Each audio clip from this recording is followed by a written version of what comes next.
आज भरा गेलो नहीं सारे जोरा पानी भरा हम बिहार सब साफा कर दे समय दिया जाए, हम खैला हो बानी नतीजा एक दिन समय दिया जाए इनको। आज भरा गेलो नहीं हम साफ कलर में सब धान भरा एक दिन समय दिया जाए, उनको लोग को जगह अपना खाली कर लेंगे। अधिकारियों के सामने हाथ जोड़ी महिला कह रही है कि साहब बस एक दिन का वक्त दे दीजिए, एक दिन में हम पूरा घर खाली कर लेंगे, उसके बाद आप बुलडोजर चला दीजिएगा।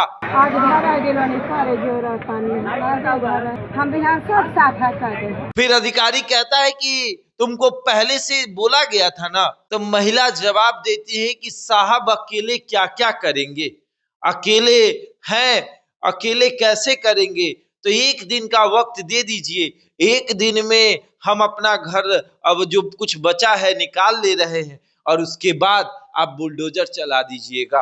अरे शर्म आनी चाहिए आपको, उसका घर तो देखना चाहिए। ईंटें सजाकर बनाए उस घर में महिला रह रही थी, एक दिन का वक्त मांग रही थी कि एक दिन का वक्त दे दीजिए, एक दिन का वक्त अगर मुझे मिल जाएगा हम अपना घर खाली कर लें। अकेला हम हैं, अकेले रहते हैं। महिला का दुख दर्द सोशल मीडिया पर खूब वायरल हो रहा है। जब उसके घर को आप देखेंगे तो ईंटें सजाकर घर बने हो, ना मिट्टी ना सीमेंट ना बालू, कुछ नहीं, सिर्फ ऐसे ही ईंटें सजाए गए हैं और उसके ऊपर वो जो है पन्नी और करकट रख के एक छोटा सा आशियाना बनाया गया है और उसी आशियाने में वो महिला रहती है और कहती है कि थोड़ा सा वक्त दे दीजिए और उसके बाद आप इस घर पे बुलडोजर चला दीजिएगा, आप तोड़ दीजिएगा, हटा दीजिएगा सब कुछ। कितना निर्दयी लोग हो सकते हैं, इस वीडियो को देखने के बाद आपको लगेगा। चलिए अतिक्रमण उसने किया, चलिए मानते हैं कि उसने उस घर को अतिक्रमण करके बनाया, लेकिन जब अतिक्रमण हो रहा था उस समय वही प्रशासन जो बुलडोजर चला रही है वो कहां थी? जब घर बन रहे थे तो वो पुलिस अधिकारी कहां थे? क्या वो उनका दायित्व तो नहीं बनता कि वो जाकर देखे कि सरकारी जमीन में इतने सारे घर बन रहे हैं और एक दिन से तो बन नहीं रहे, कई सालों से बन रहे हैं। लेकिन नहीं, कोर्ट का आदेश है, कोर्ट के आदेश का पालन होना चाहिए।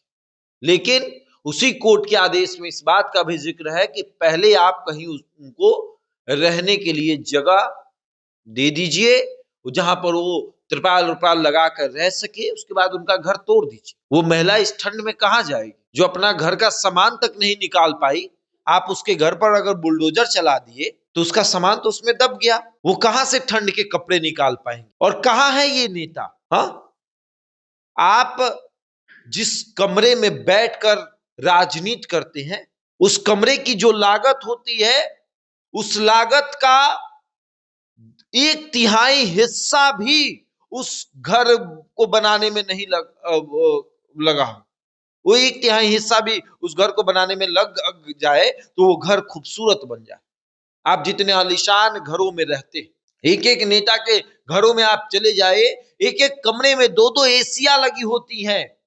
इतनी सुविधा से लेस होते हैं ये नेता, सुविधाएं प्राप्त करते हैं। क्यों? क्योंकि ये जनता उन्हें वोट करती है और इस जनता के वोट से चुनाव जीतते हैं और फिर उसी जनता के घर पर बुलडोजर चलवाते हैं। क्यों? क्योंकि वो अतिक्रमण करके बना हुआ है।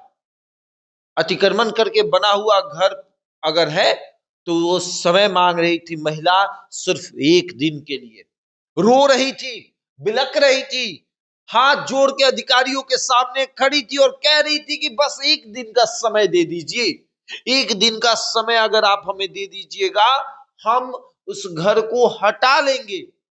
लेकिन क्यों नहीं दिया गया समय? सवाल तो बनता है ना। लेकिन नहीं, सरकार को इससे कोई मतलब नहीं। आपके खाते में 10,000 रुपए चले गए, 2 लाख रुपए भी आएंगे, इसका इंतजार करिए। अभी 10,000 पे घर टूटा है, 2 लाख आएगा तो क्या क्या टूटेगा, कोई इस बात की गारंटी नहीं है। बहरहाल इस खबर में इतना ही। बने रहिए हमारे साथ और देखते रहे द इंडिया टॉप।